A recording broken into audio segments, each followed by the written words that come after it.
नमो नमः. सर्वप्रथम आपल्या सर्वांना गुढीपाडव्याच्या आणि चैत्र नवरात्रीच्या मंगलमय शुभेच्छा. या पवित्र सणाचे औचित्य साधून पुढील 9 दिवस विविध आध्यात्मिक कार्यक्रमांचे आयोजन अध्यात्मवादींनी केले, त्याबद्दल त्यांचे विशेष आभार.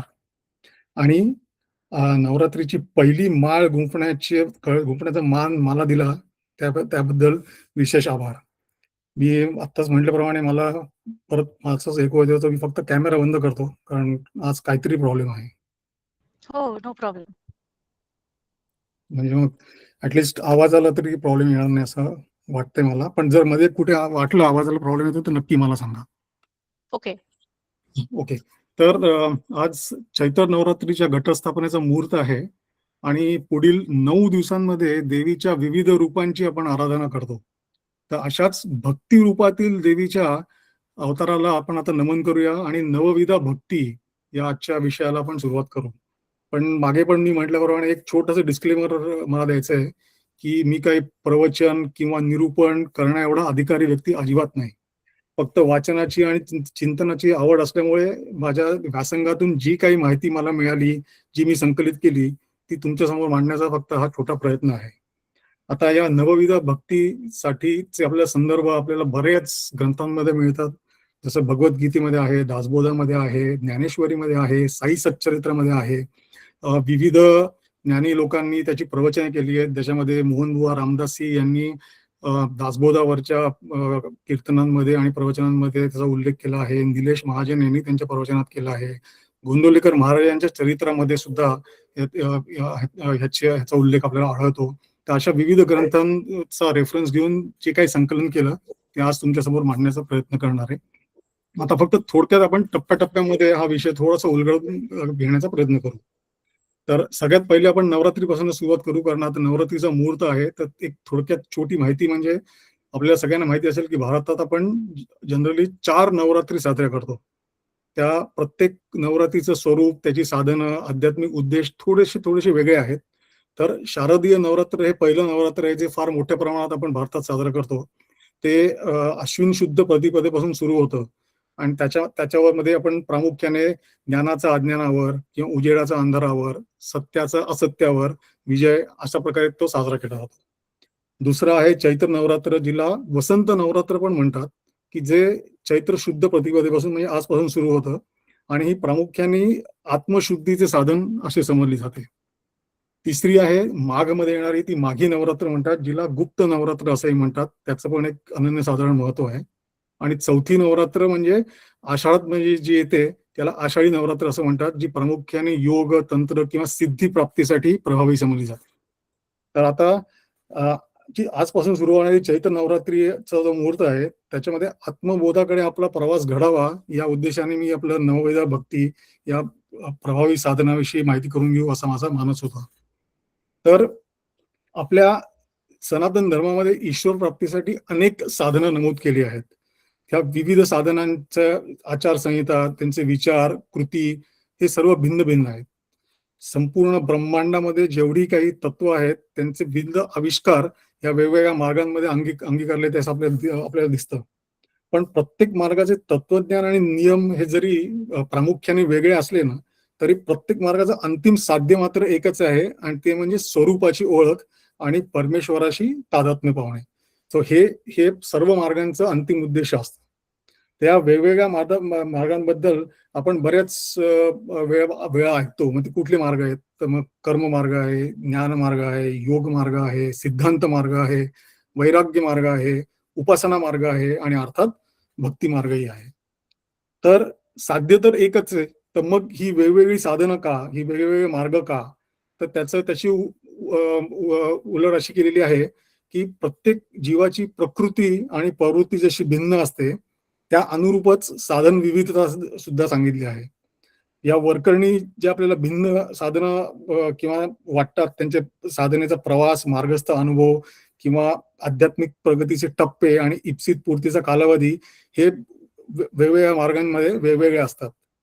पण आपल्या शास्त्रामध्ये असंही लिहून ठेवलं आहे की वेगवेगळ्या युगांमध्ये गुणधर्म जसे वेगळे असतात आणि त्यानुसार वेगवेगळ्या युगात वेगवेगळी साधनं सुद्धा कमी जास्त प्रभावी असू शकतात. सो त्यामुळे कुठल्या युगात कुठलं साधन करावं हे देखील सांगून ठेवलं आहे. आपल्याकडे आपल्या संतांनी नमूद केलं आहे की कलियुगात सर्वात प्रभावी आणि गुणकारी आणि तत्पर फळ देणारा मार्ग कुठला असेल तर तो म्हणजे भक्ती मार्ग. आता या भक्ती मार्गाची गंमत अशी आहे की हा वरकरणी फार सोपा वाटतो. त्याच्यासाठी फार काही साधनं सुद्धा लागत नाहीत. लागतं काय तर फक्त आपल्या चित्तवृत्ती, बुद्धी, मन, अहंकार, 5 ज्ञानेंद्रिय, 5 कर्मेंद्रिय, पंचमहाभूत आणि 5 तन्मात्रा यांना काय ते नियंत्रणात ठेवायचं की मग झालं. हे बोलण्यासाठी हे फार सोपं आहे, पण ते फार अवघड काम आहे. बरं, बाकी ही सगळी तत्व नियंत्रणात कदाचित येऊ शकतील हो, पण मनाचं काय करायचं? मग या सगळ्या तत्वांना कारणभाव कुठला असेल तर ते मन आहे. सो चंचलतेचे मूर्तिमंत उदाहरण म्हणजे आपलं मन. मग ते कसं स्थिर करावं? तर भक्ती मार्गाचं गमक हे सगळं त्याच्यामध्येच आहे. पण मग तरी सुद्धा जेव्हा आपण भक्ती मार्गामध्ये आतमध्ये जातो तेव्हा कळतं की तो मार्ग अत्यंत विलक्षण आणि खरोखर प्रभावी असाच आहे.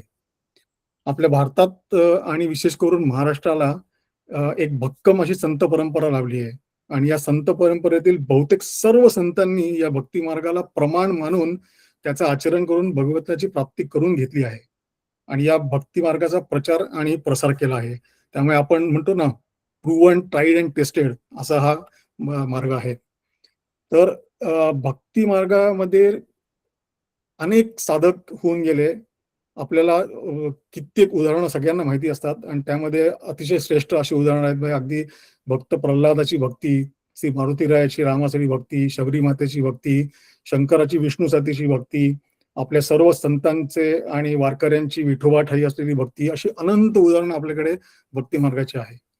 तर अशा या विविध मार्गांमधला जो भक्ती मार्ग आहे, त्या भक्ती मार्गामध्ये भक्ती म्हणजे काय ह्याचं एक थोडासा परामर्श घेऊया. तर भक्तीची सुरुवात ही श्रद्धेत नव्हते. तर श्रद्धा ही भक्तीचंच एक सूक्ष्म आणि विलक्षण रूप आहे. श्रद्धा ही एक भावस्थिती असं आपण म्हणू शकतो आणि भक्ती ही कृती आहे. सो श्रद्धा ज्या कृतीने जोपासली जाते ती कृती म्हणजेच भक्ती, असं थोडक्यात आपण त्याची व्याख्या करू शकतो. तो भक्ती ही विविध प्रकारची असते, जशी मातृभक्ती आहे, पितृभक्ती आहे, देशभक्ती आहे. पण आपलं दृश्य जगतावरचं जे प्रेम आणि श्रद्धा जेव्हा आपण भगवंताकडे रूपांतरित करतो तेव्हा त्याला ईश्वर भक्ती असं म्हणतात.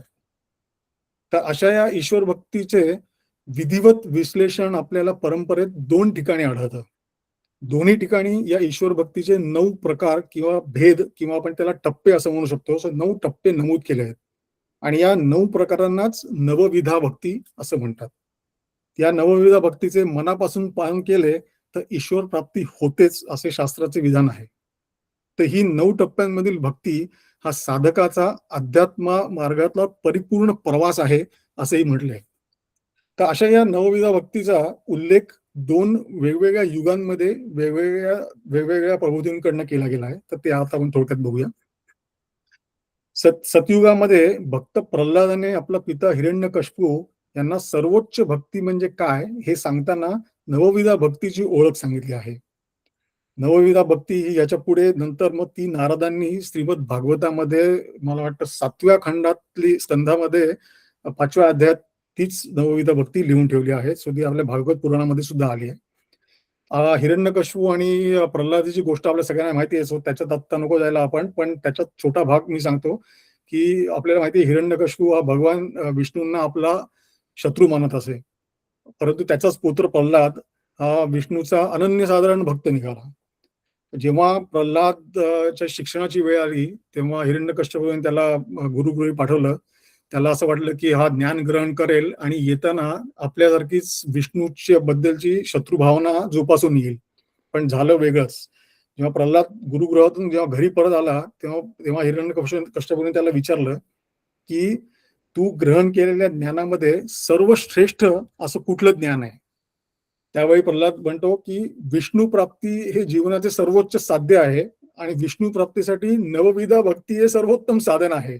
हेच ते सर्वश्रेष्ठ ज्ञान हे मी प्राप्त केले.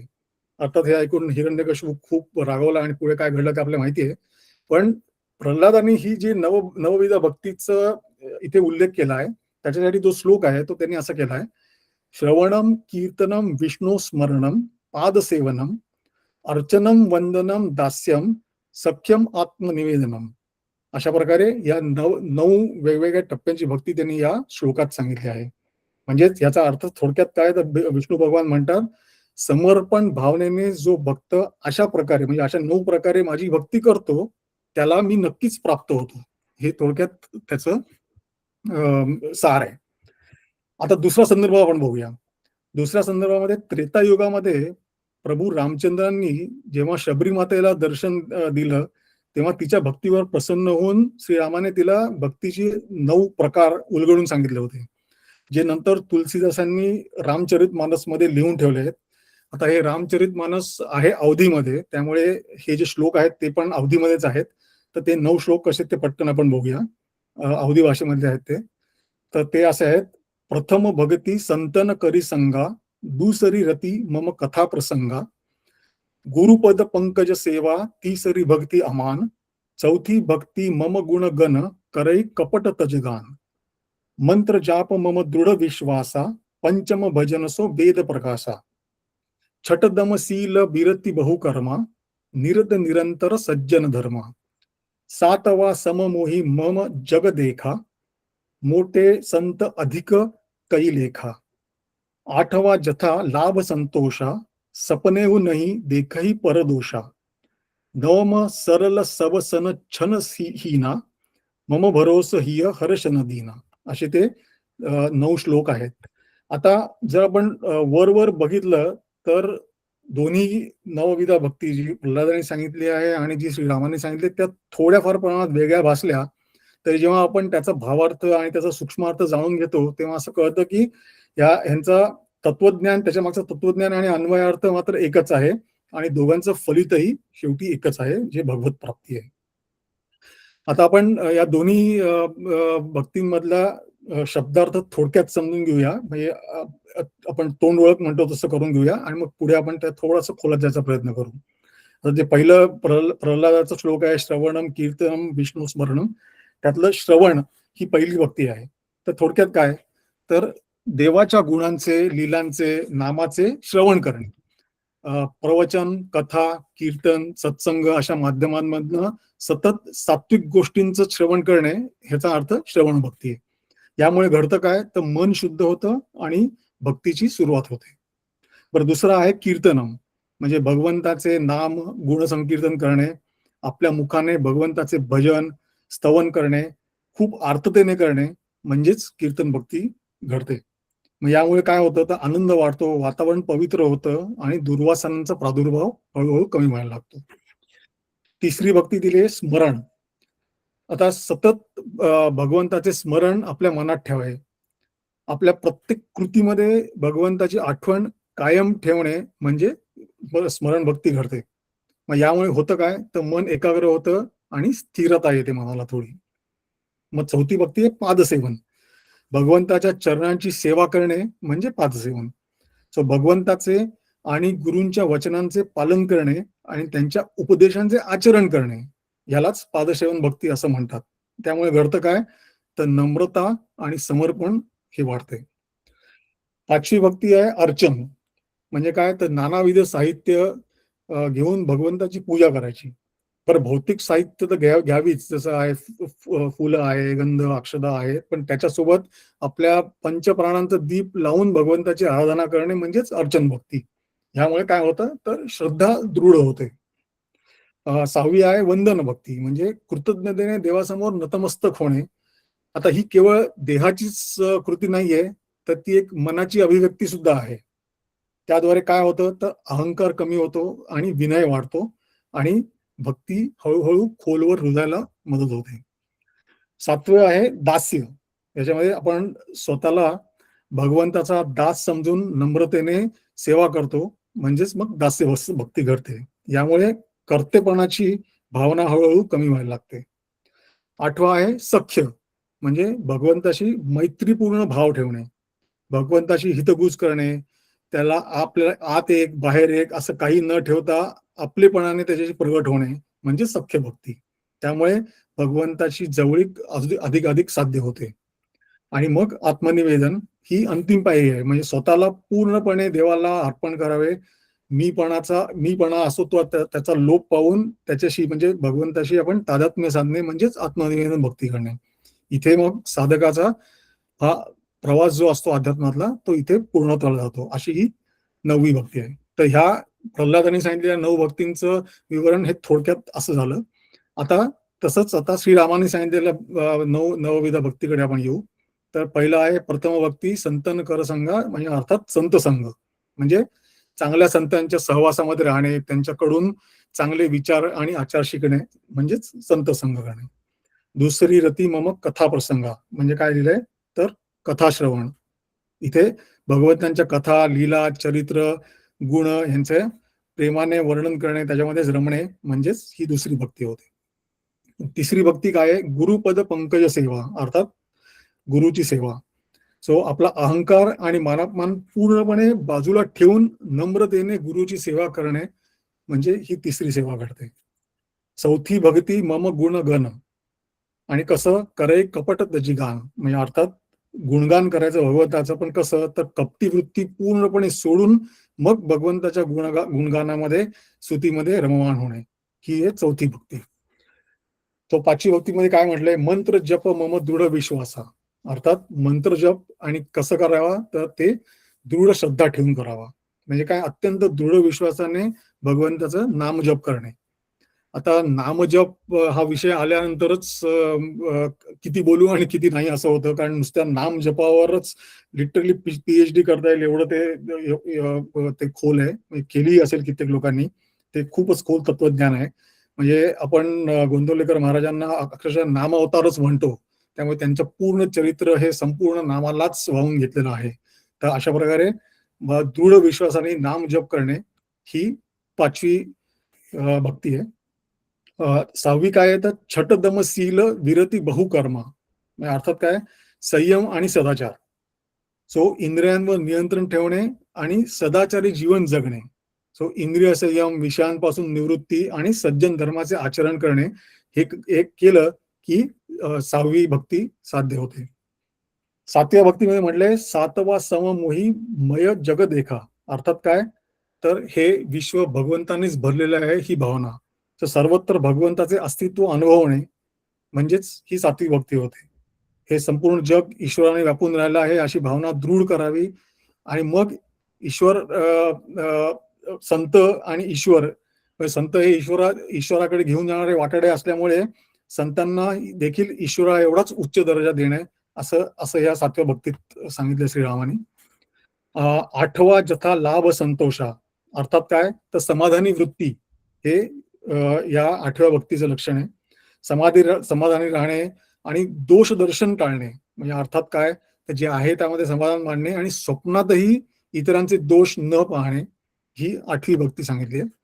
आणि 9वम सरल सब सन छलहीना अर्थात काय छळ कपटाचा त्याग करून सर्वांशी साधेपणाने वागणे, भगवंतावर पूर्ण विश्वास ठेवणे आणि त्याच्याशी संपूर्ण समर्पित होणे ही झाली आहे 9वी भक्ती. सो अशा या दोन्ही नवविध भक्तींचे एक तोंड ओळख आपण घेतली.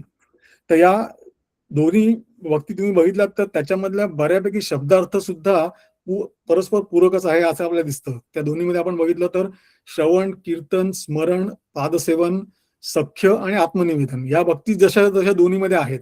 फक्त थोडाफार काही प्रमाणात जो फरक आहे तोही जेव्हा आपण त्यातलं तत्वज्ञान बघू तेव्हा ते आपल्याला कळेल की ते दोन्ही खरोखर सारखं आहे.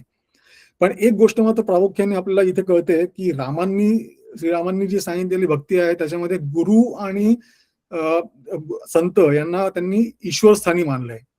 त्यामुळे ईश्वर भक्तीसोबत गुरु भक्तीलाही त्यांनी तेवढंच महत्व दिलंय. आता ज्ञानी लोक असे म्हणतात की देवभक्ती एक वेळ सोपी आहे पण गुरुभक्ती करणं हे अतिशय अवघड असतं. तर असं का तर त्यांचं म्हणणं असं आहे की देहबुद्धी गेल्याशिवाय गुरुसेवा घडत नाही. देहबुद्धी गेल्याशिवाय गुरुसेवा घडत नाही आणि गुरुसेवा घडल्याशिवाय देहबुद्धी जात नाही. ते असं त्रांगड आहे. त्यामुळे गुरुभक्ती करणं हे खरोखर अवघड आहे. पण तुकोबा महाराज अत्यंत सूचक अभंगामध्ये एक इतकं सुंदर वर्णन करतात की संत चरण रज लागता सहज वासनांचे बीज जळून जाय. किती प्रभावी वाक्य बघा. संत चरण रज लागता सहज, वासनांचे बीज जळून जाय, मग राम नामे उपजे आवडी, सुख घडोघडी वाढू लागे. वा, इतका इतका सुंदर अभंग आहे हा. तर अशा प्रकारे गुरुभक्ती आणि ईश्वर भक्ती ही एक जीव मानावी आणि विषयांच्या पलीकडे जाऊन जर कोण आपलं कृपा करतो तर ईश्वर करतो. सो ईश्वर ह्या विषयांच्या पलीकडे जाऊन भक्तांवर कृपा करतो, तर गुरु काय करतो, भक्ताला विषयांपासूनच निवृत्त करतो. आणि त्यामुळे गुरुभक्ती केली की भगवंत कृपा ही विनासायासच घडते. म्हणून गुरुभक्तीला एवढं महत्व दिलं गेलंय. तर अशा अशा प्रकारे आपण थोडक्यात तोंड ओळख करून घेतली. तर आता आपण ह्याच्यातल्या आयदर सगळ्याच किंवा जर वेळेअभावी कमी जास्त झालं तर त्यातल्या काही भक्तींचं थोडंसं खोलात जायचा आपण प्रयत्न करूया. यशा मला फक्त सांग वेळेला, कारण आता जवळजवळ मला वाटतं 20-25 मिनिटं राहिलेत आपल्याकडे. तर मला फक्त तू हिंट दे नंतर जर काही म्हटलं तर. ओके. सो आपण पहिली आता आपण श्रवण भक्ती आहे त्याच्याविषयी थोडंसं खोलात जाऊया. आणि आता परत म्हटल्याप्रमाणे हा प्रत्येक विषय इतका खोल आहे की त्याच्यासाठी एक एक वेगवेगळे सेशन सुद्धा घेता येईल, एवढ्या प्रत्येक भक्ती खोल आहे.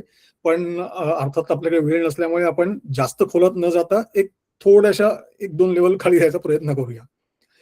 तर श्रवण भक्तीसाठी काय म्हटलंय ज्ञानी लोकांनी, तर भगवंताविषयी प्रेम निर्माण होण्याचा पहिला मार्ग म्हणजे त्याच्याविषयी ऐकत राहणे. मग संतांची वचने एकनिष्ठतेने जर आपण ऐकत राहिलो तर ती स्वतःच मध्येच एक मोठी सिद्धी आहे असं म्हणतात. तर चित्त शुद्ध करावे, पूर्वग्रह मुक्त करावे, म्हणजे संकल्प विकल्प, शंका कुशंका, आवड निवड या द्वंद्वातून मन मुक्त झाले की मग हळूहळू हळूहळू एकाग्रता साधायला मदत होते. बरं, फक्त भगवंताचे गुणवर्णनच ऐकायचंय का किंवा कथाच ऐकायच्या आहेत का, नाही. तर श्रवण भक्तीमध्ये सर्व प्रकारचे ज्ञान, कला, शास्त्र यांचे श्रवण करावे आणि त्या प्रत्येकातील ईश तत्वाचा शोध घ्यावा, म्हणजे आपली खरी श्रवण भक्ती साध्य होते. मग श्रवण करताना काय करावं, तर रामदास स्वामी म्हणतात दासबोधामध्ये की श्रवण करताना सार ग्रहण करावा आणि असार म्हणजे जे काही दोष असतील ते मात्र टाकून द्यावे. सो आपल्याला त्या पातळीवर पोहोचायचंय की जिथे आपण जे श्रवण करतोय त्याच्यातलं सार आपल्याला मात्र ग्रहण करता आलं पाहिजे. अशा श्रवणाने मग काय घडतं, काय तर श्रवणाने उपरती होते. कसली उपरती होते, तर आपल्या आयुष्याचं खरं ध्येय काय आहे ह्याची हळूहळू जाणीव व्हायला लागते. मग या जाणीवेतनं मग प्रपंचामध्ये जे बद्ध असलेला जो जीव होतो त्याचा हळूहळू मुमुक्षू होतो, त्या मुमुक्षूचा साधक होतो आणि मग पुढे हळूहळू स्वरूपाची ओळख जाते. अशा अशा त्या टप्प्याटप्प्यांमध्ये श्रवण भक्ती साध्य होते. आता रामदास स्वामी असं म्हणतात, ऐसे श्रवण सगुणाचे, अध्यात्म निरूपण निर्गुणाचे, विभक्ते सोडून भक्तीचे मूळ शोधावे. अर्थात काय, तर भगवंताच्या सगुण रूपाचे श्रवण करता करता त्याच्या निर्गुण रूपाचे तत्वज्ञान समजून घ्यावे. अशा प्रकारे आपण हळूहळू आपली भक्ती खोलात न्यायचा प्रयत्न करावा. आता सगुण आणि निर्गुणामधला भेद काय आहे या वादात न पडता त्यामागील भक्तीचे खरे तत्व काय आहे हे शोधलं म्हणजे मग झालं. तर अशा प्रकारे मग ही पहिली श्रवण भक्ती आहे जी आपल्या आध्यात्मिक प्रवासाची भक्कम सुरुवात करून देते.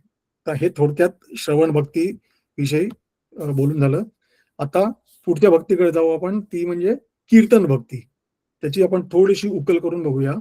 आपल्या सगळ्यांना हा श्लोक माहितीच आहे. सततम कीर्तयन्तो माम येतंतश्च दृढो व्रताः, नमस्तंच माम भक्ता नित्ययुक्ता उपासते. हा आपल्या 9व्या अध्यायातला भगवद्गीतेचा श्लोक आहे. त्याच्यामध्ये श्रीकृष्ण काय म्हणतात, तर दृढनिश्चयी भक्त हे भगवत कीर्तनामध्ये दंगलेले असतात आणि त्यामुळे ते नेहमी माझ्याशी जोडलेले असतात. आता इथे नित्ययुक्त असा एक प्रभावी शब्द वापरला गेला आहे. तर विपुल श्रवण केल्याने काय होतं, तर उत्तम वक्ता जन्माला येतो. कारण पहिली भक्ती आपण बघितली श्रवण, तर तीच आपल्याला पुढे दुसऱ्या भक्तीत घेऊन जाते, ते म्हणजे कीर्तन. मग भगवंताबद्दल सतत ऐकल्याने त्याच्याबद्दल सतत बोलावे असे वाटू लागते आणि मग त्या साधकामध्ये मग ईशतत्व साकार होण्यास मग हळूहळू मदत व्हायला होते. गोंदवलेकर महाराजांनी एक सुंदर वाक्य म्हटलंय. ते म्हणतात, आत फार झालं की बाहेर उमडतच. तसंच आहे ते. त्यामुळे आपल्याला भगवंताच्या प्रेमाने जेव्हा हृदय भरून गेलं मग की त्याचे गुण गाण्या वाचून चैनच पडत नाही. मग आपल्याला कळत नकळत आपल्या भावना शब्दरूपाने या प्रगट होतातच होतात. कीर्तन करताना सात्विक भावाने मन भरून जाते आणि मग आपला अनुभव येतो की मग आपल्याला प्रेमाश्रू येतात, आपल्या अनावर व्हायला होतं आणि करुण रसाचा लोट होतो. अशा प्रकारे कीर्तन भक्ती करून आपण भगवंताला हमखास आपलंसं करून घेतो, असं संतांचं वचन आहे. आता कीर्तन भक्तीचा महिमा वर्णन करताना समर्थ म्हणतात, म्हणून कीर्तनाचा अगाध महिमा, कीर्तने संतोषे परमात्मा, समस्त तीर्थे आणि जगदात्मा, हरी कीर्तनी वसे. म्हणजे एवढं कीर्तनाचं महात्म्य समर्थांनी सांगितलंय. आणि पुढे ते असंही म्हणतात, कीर्तने महादोष जाती, कीर्तने होय उत्तम गती, कीर्तने भगवत प्राप्ती, येदरती संदेह नाही. त्यामुळे आपण ह्या संतांच्या वचनांना प्रमाण मानून हे नक्कीच ठरवू शकतो की कीर्तन भक्ती सुद्धा किती महत्वाची आहे ते. तर कीर्तन म्हणजे काय, तर फक्त शब्दांचा प्रवाह राहत नाही, मग ते होतं ते भावनांचं प्रगटीकरण होतं. मग कीर्तन भक्ती करते काय, तर ती हृदयाची दारं उघडते, मन शुद्ध करते आणि मग भक्ताला शेवटी ईश्वर चरणी जोडते. आणि म्हणूनच या कीर्तन भक्तीला, या नवविध भक्तीमध्ये मोलाचं स्थान प्राप्त झालंय. तर अशा प्रकारे दुसरी भक्ती बघितली. आता आपण हळूहळू आता तिसऱ्या भक्तीकडे जाऊ, जी आहे स्मरण भक्ती. आता आपल्या सर्वांना भगवंताचे प्रेम हवे असते, सगळ्यांची तीच भावना असते. परंतु प्रपंचात वावरताना आपल्याला हे जाणवतं की भगवंताचा सतत विसर पडतो. आपण कुठल्या ना कुठल्या कामामध्ये आढळलो की पुढे भगवंताचा विसर पडत जातो. मग ते न पडू देण्यासाठीचा उत्तम उपाय काय, तर सगळ्यात प्रभावी माध्यम म्हणजे नामस्मरण. आपण ज्या भगवंताचे नाम घेतो तोच खरा आहे आणि त्याच्या सत्तेने सगळं घडतं आहे, ही जाणीव जागी राहिली म्हणजे मग नामस्मरण होते. आता नाम घेताना फायदे काय आहेत, तर नाम घेताना दुसरं काही करू नये का, तर सर्व करता येतं. नाम घेताना कर्माचा किंवा संसाराचा त्याग करावा अजिबातच लागत नाही. म्हणजे नामाच्या अनुसंधानात असताना सर्व व्यवहार आपल्याला जसे तसे करता येतात. अर्थात नाम काय आहे, तर ते उपाधी रहित आहे. म्हणजे त्याला स्वतःची अशी गोडी नाहीये, त्यामुळे त्याच्याविषयी आवड निर्माण आपल्याला खरोखर कष्टाने करावी लागते. पण त्याचे अजून एक वैशिष्ट्य पण आहे. ते वैशिष्ट्य असं आहे की सतत नामस्मरण केल्याने ते आपले काम मात्र सूक्ष्मात करत राहतं आणि जेव्हा आपण सातत्याने ते करतो तेव्हा हळूहळू आपोआपच नामाची गोडी निर्माण होते आणि एकदा की ती गोडी निर्माण झाली की मग भगवंताचे सतत स्मरण राहते. अशा प्रकारे ते भगवंताच्या स्मरणासाठी नामस्मरण हे उत्तम प्रभावी साधन आहे. याच्यामध्ये तुकाराम महाराज म्हणतात की कोणी नाम घ्यायला पाहिजे किंवा स्मरण करायला पाहिजे, तर ते तुकाराम महाराज असं म्हणतात, चहुवर्णी नामाधिकार, नामी नाही लहान थोर, जड मूढ पैल पार, पाविती नामे. म्हणजे अशा प्रकारे हे जे नाम साधन आहे ते ब्रह्मांडातील सर्व जीवांना खुले आहे. अशा अशा अशा प्रकारे त्याला कुठलंच बंधन नाहीये. एकनाथ महाराज म्हणतात, मुखी नाम हाती मोक्ष, ऐसी साक्ष बहुतांची. म्हणजे म्हणजे विचार करा, म्हणजे नाम आणि मोक्ष हे समानार्थी शब्द त्यांनी वापरले. आपण मागेच म्हटल्याप्रमाणे खरोखर नामस्मरण याविषयी जेवढं बोलावं तेवढं कमी आहे. पण एक श्लोक मला खूप आवडतो, तो मी तुम्हाला सांगतो. उफराट्या नामासाठी वाल्मिकी तरला उठाउठी, भविष्य बदला शतकोटी चरित्र रघुनाथाचे. म्हणजे अर्थात उफराट्या नामापाठी म्हणजे आपल्याला सगळ्यांना वाल्याकोळ्याची गोष्ट माहिती आहे. कुठलीही साधन सुचिता न पाहता अक्षरशः नाम देखील बरोबर न घेता, तर सुरुवातीला तो श्रीरामाचं नाम पण राम म्हणून घेत नसेल, तो मराच म्हणे. म्हणजे अर्थात ते नाम देखील व्यवस्थित न घेता त्यांनी केलं काय, तर फक्त सातत्याने त्याने ते नामस्मरण केलं. त्याचं त्याचं काय फळ आहे आपल्याला माहितीये. त्या वाल्याकोळीचा वाल्मिकी होऊ शकला, एवढा मोठा हा नामाचा महिमा आहे. अशा प्रकारे सतत नामस्मरणात राहून आपण स्मरण भक्ती ही विनासायाच फलित करू शकतो. आता आपण पादसेवन भक्तीकडे जाऊ हळूहळू. सो पादसेवन भक्ती ही एक अत्यंत गूढ आणि अनुभूती प्रमाण अशी भक्ती मानली जाते. आता पाद म्हणजे भगवंताचे की गुरुंचे चरण आणि सेवन म्हणजे निष्ठेने आणि प्रेमाने सेवा करणे. तर हा बाह्य अर्थ जरी सोपा वाटला तरी तो खरोखर खूप गहन आहे. आता गुरुचे चरण म्हणजे केवळ पाय नाहीत, तर ते भगवत तत्वाशी जोडणारे एक प्रतीक असं आपण म्हणू शकतो. आणि चरण याचा एक अर्थ मार्ग असा देखील आहे. त्यामुळे सद्गुरु चरणाची खरी सेवा म्हणजे त्यांनी सांगितलेला मार्ग आपण मनोभावे स्वीकारणे. काया वाचा मने मनोभावे सद्गुरूंचे पाय सेवावे. म्हणजे आपण कसे पाय सेवावे, तर काया वाचा मनोभावे. मग कायाने देहबुद्धीचा त्याग करून चरण सेवा करावी, वाचेने नामस्मरण करून चरण सेवा करावी आणि मनाने सतत त्याच्या अनुसंधानात राहून चरण सेवा करावी.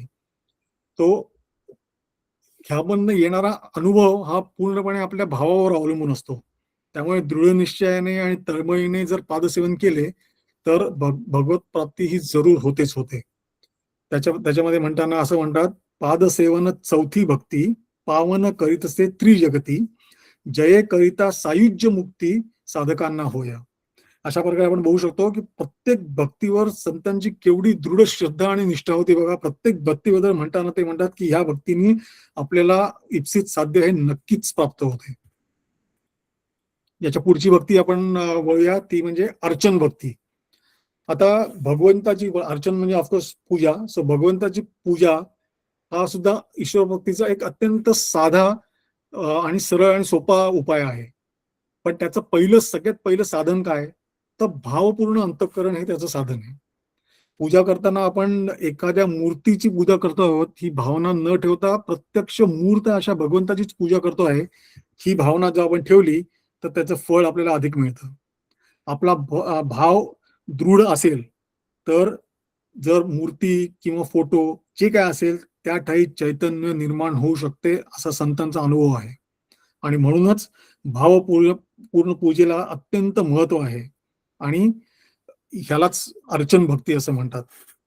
आता या अर्चन भक्तीमध्ये नित्यपूजा, कुळधर्म, कुळाचार या सर्वांचा समावेश आपण करू शकतो. आपले सद्गुरू जर असतील आणि सद्गुरू जर मूर्त रूपात आपल्या जवळ नसतील तर त्यांची मानसपूजा करावी. मग आपल्या मानसिक विश्वात भगवंताला आणि गुरुला सामावून घेणं म्हणजेच मानसपूजा. मग पूजा अर्चना कशी करावी, तर यासाठी ते सर्वोत्तम उदाहरण कोण असेल तर ते म्हणजे रामकृष्ण परमहंस. त्यांनी आपल्या आचरणातून देवीची अर्चना कशी करावी याचे एक उत्तम प्रमाण दाखवून दिलं आहे. म्हणजे त्याप्रमाणे जर खरोखर अर्चन भक्ती केली तर भगवत प्राप्ती नक्कीच होते. ह्या पुढे आता 3 भक्ती आपल्या येतात. त्या तिन्ही भक्तींचा आपण थोडक्यात परामर्श घेऊया. म्हणजे वंदन, दास्य आणि सख्य भक्ती. आणि अर्थात शेवटची आपण भक्ती वेगळी घेऊया. तर वंदन, दास्य आणि सख्य या तीनही अवस्था क्रमाक्रमाने आपल्या साधकाला स्थूल अवस्थेतनं सूक्ष्माकडे येऊन जातात आणि द्वैतातनं अद्वैताकडे नेण्याची मदत करतात. तर वंदन भक्ती म्हणजे काय, तर वंदन भक्ती म्हणजे अहंकाराचा नैतिक पराभव असं आपण म्हणू शकतो. तत्वज्ञानाच्या दृष्टीने वंदन म्हणजे केवळ मस्तक टेकणे असं नाही, तर मीपणाच्या कडकपणाला ओलावा देणं असं आहे. आता त्याला कडकपणा का म्हणतात, तर आपला अहंकार जो असतो हा एखाद्या कोरड्या लाकडासारखा असतो, जो वाकत नाही, फक्त तुटतो. वंदन ही भक्ती अशी आहे की ती ज्या अहंकाराला लवचिक बनवते.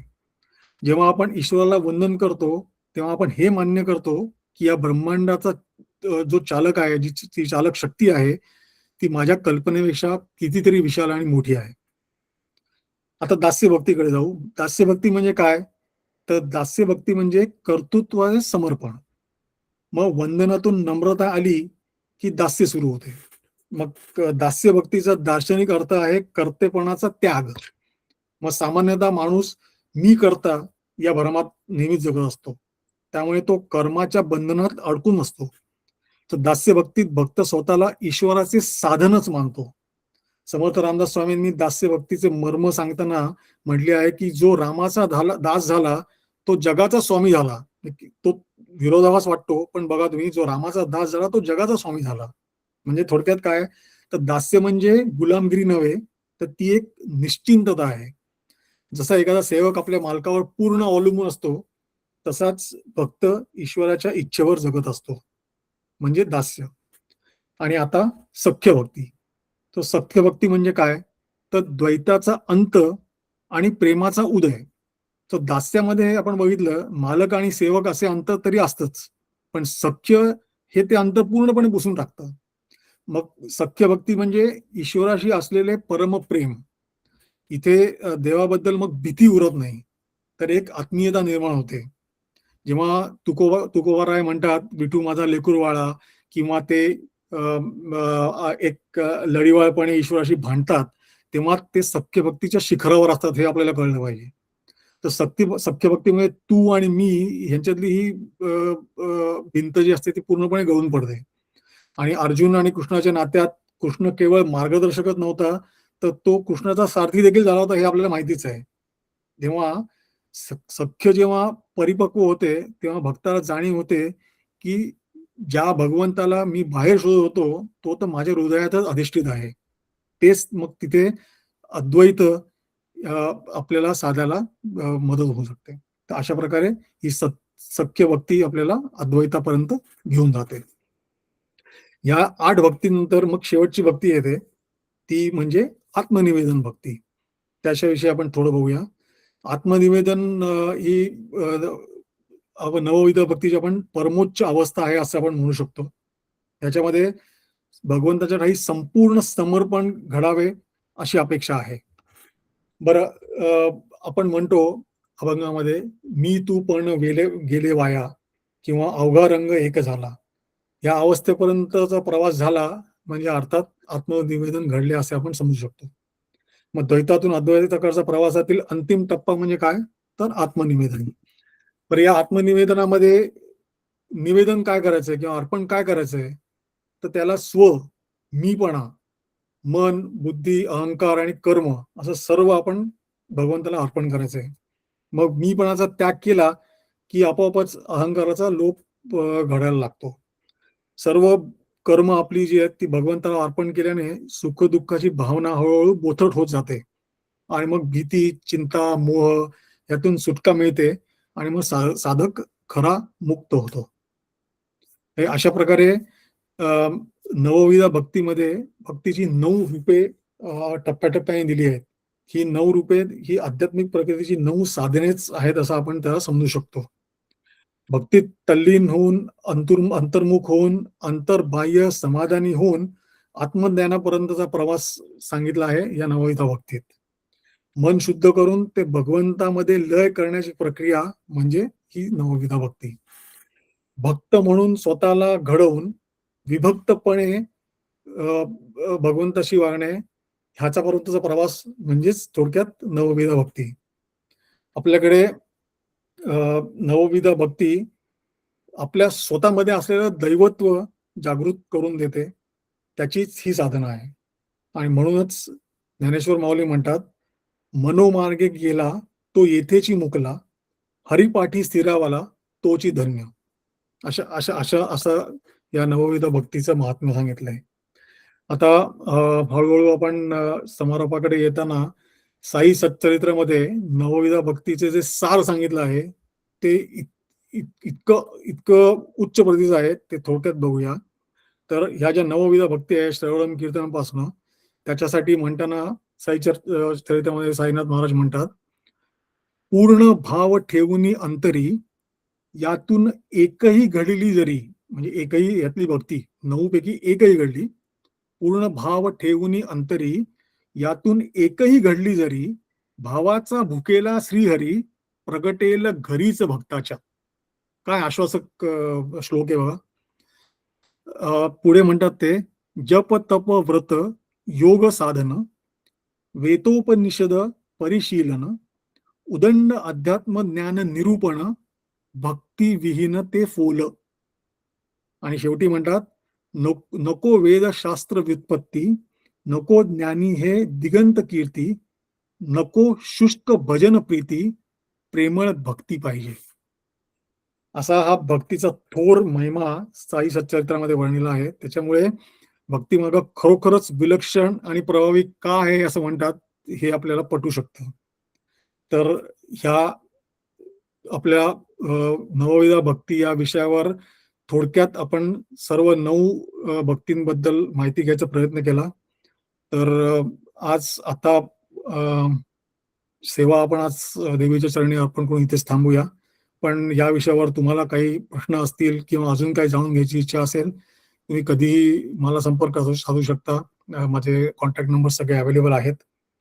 पुन्हा तुम्हा सर्वांना एकदा गुढीपाडव्याच्या शुभेच्छा. आणि धन्यवाद. श्रीराम, जय राम, जय जय राम.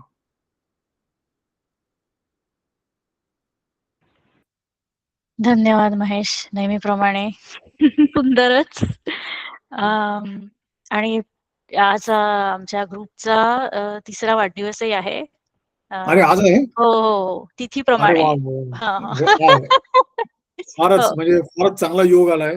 सो तुमचं सगळ्यांचं मनःपूर्वक अभिनंदन आणि खरोखरच हा उपक्रम तुम्ही जो चालवताय, तो खरोखर वाखाणण्याजोगा आहे. आणि आज या निमित्ताने मला थोडक्यात माझं मानस मांडता आलं त्याबद्दल पण धन्यवाद. ओके, बघूया प्रश्न. वेळ कोणाला नव्हता. काही हां. प्रश्न आहेत हो, का? हा केतकी. हां, केतकी.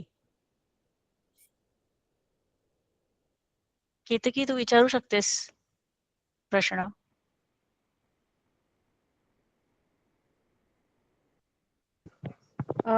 नाही, सॉरी, सध्या हे माझं पहिलंच सेशन होतं आणि खूप सुंदर म्हणजे त्यांनी जे काही सांगितलं ते अतिशय सुंदर होतं आणि ऐकतानाही खूप छान वाटलं, आनंद वाटला आणि असं वाटलं की जसं काय भक्तीत म्हणजे रंगून गेलो आहोत देवाच्या.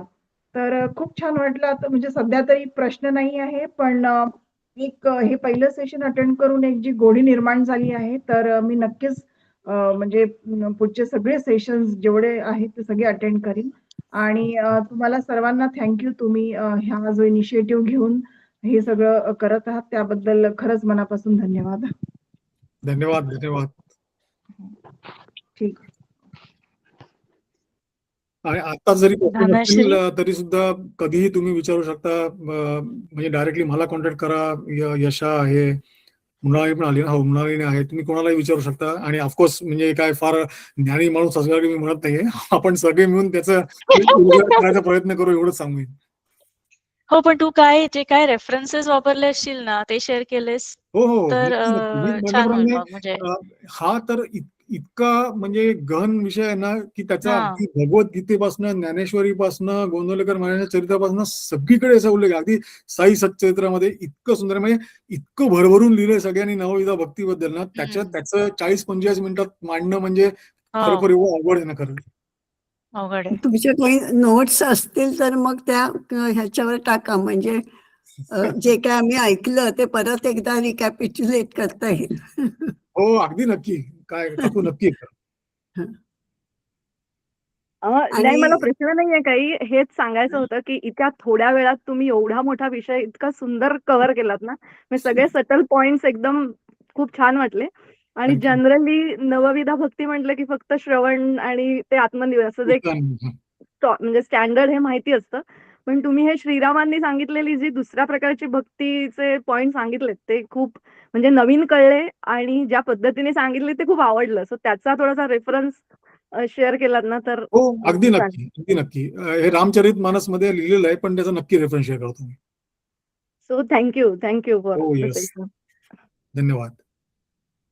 आणि ही आजच्या दिवसाची ही अपॉर्च्युनिटी घेऊन मृणालिनी दापके आणखीन बाकीच्या यशा आणखीन सगळ्या मुली ज्या निरनिराळे कामं घेऊन हे कंटिन्यू करतायत त्याच्याबद्दल म्हणजे धन्यवाद. आणखीन खूप आनंद होतोय आणि तुम्हा सगळ्यांना आणि मृणालिनीला कॉंग्रॅच्युलेशन्स. अगदी योग्य बोलला पण काकू. 3 वर्षापूर्वी तिने हा उपक्रम सुरू केला त्यावेळी अगदी खूपच आनंद झाला होता. थँक्यू काकू.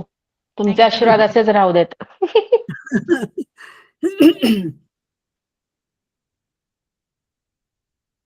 ओके, आणि कुणाला काही प्रश्न, काही कमेंट्स?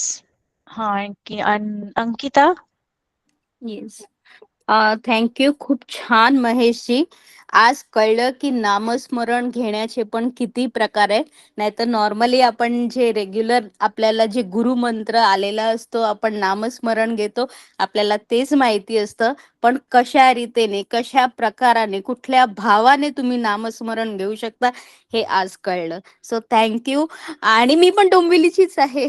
अरे सो वा. मला खूप बरं वाटलं. वा आणि वा, नक्की गीतेत भेटूया तर आपण परत नक्की. सॉरी, गीतेत तर म्हटलेलं आहे की नुसतं ऐकून सुद्धा म्हणजे उपासना होऊ शकते. हो ना, अगदी खरं म्हणजे काकू. आमची म्हणजे आमची सुद्धा तुम्हाला ऐकून आमची उपासना झालेली आहे अरे बापरे. आजची. हो. खरंय, खरंय, खरंय.